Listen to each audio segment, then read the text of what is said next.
દુનિયામાં ક્યાંય નથી. એની સાથે સાથે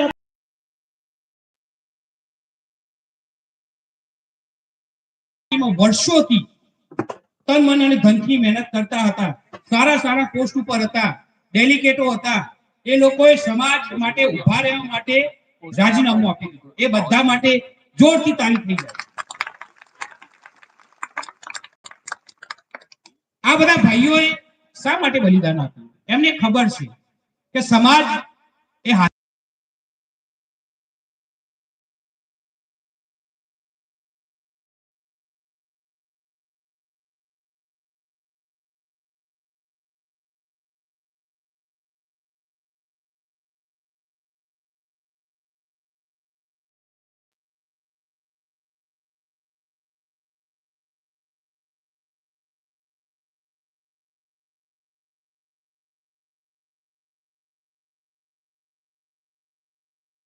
ગમે જ્યારે ક્ષત્રિય સમાજ જ્યારે આ આંદોલનના ફળ સ્વરૂપે જ્યારે 7મી તારીખે આંદોલનનો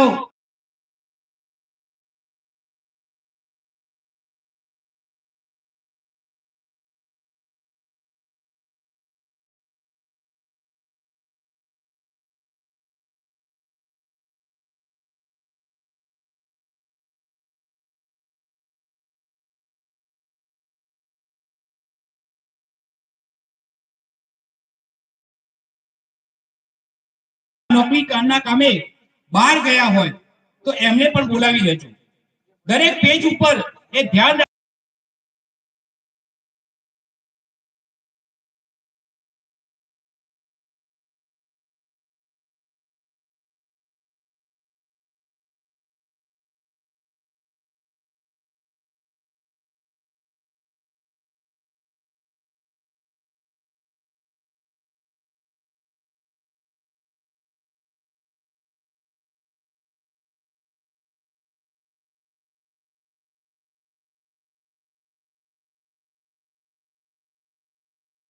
બીજું એક વિનંતી કરવા માંગુ છું કે એ દિવસે શક્ય હોય ત્યાં સુધી સાફો પહેરવા, જ્યાંથી દૂરથી દેખાય કોઈને કે ના ક્ષત્રિયનો વોટ જઈ રહ્યો છે. એક ગર્વની સાથે માતાજીને સવારે 5 વાગે ઉઠી જજો એ દિવસે અને 1 કલાક સુધી તમારી કુળદેવીની પ્રાર્થના કરજો કે હે કુળદેવી, આજે મારી આ અસ્મિતા, મારી બેન દીકરીઓની અસ્મિતા, એમની ઇજ્જત આપણું ઉપર જ્યારે પ્રશ્ન કર્યો છે ત્યારે મને એટલી શક્તિ અને સામર્થ્ય આલજે કે હું મારા એક વોટથી ભારતીય જનતા પાર્ટીના મૂળિયા ઉખાડી નાખું. એક તમે એક રિપોર્ટ પણ ફરતો થયો, આપે સૌ જાણ્યું છે કે ભાઈ સરકાર એવું જાણવા માંગે છે કે ક્ષત્રિય સમાજના જે આ કામ થઈ રહ્યા છે, ધર્મરથ નીકળી રહ્યો છે, સભાઓ થઈ રહ્યો છે, એના અંદર કયા કયા સમાજના વ્યક્તિઓ જઈ રહ્યા છે, તો એમને કહી દઈએ, સમાજ એ પાર્ટીને કહી દેવું કે અમે હંમેશા અવાજ વાયા છે. અમે હંમેશા કોઈ બેન દીકરી માટે, કોઈ સમાજની બેન દીકરી માટે, કોઈના ગાયો નું ધણ હરાતું હોય ત્યારે લીલુડા માથા અમે આપ્યા છે. એટલે આજે જ્યારે અમે દરેક સમાજને વિનંતી કરીએ છીએ ત્યારે દરેક સમાજ અમારી સાથે છે અને એનો જવાબ તમને 7મી તારીખે મળી જશે કે અમારી સાથે કયો કયો સમાજ છે.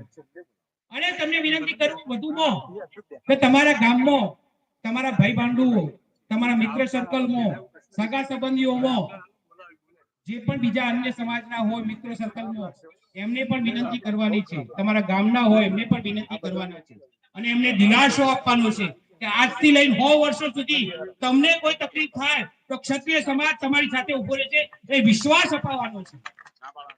અને જો વિશ્વાસ એમને જો મળી ગયો તો વિચાર કરજો, એ તમારી સાથે હંમેશા ઉભો રહ્યો છે અને હંમેશા ઉભો રહેશે.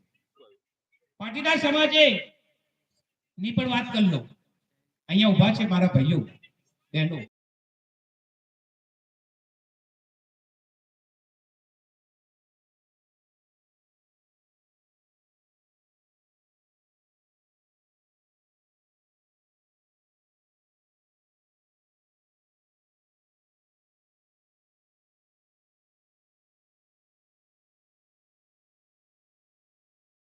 આપણે કઈ સારું ખોટું કરી દીધું હોય આપણા સાથે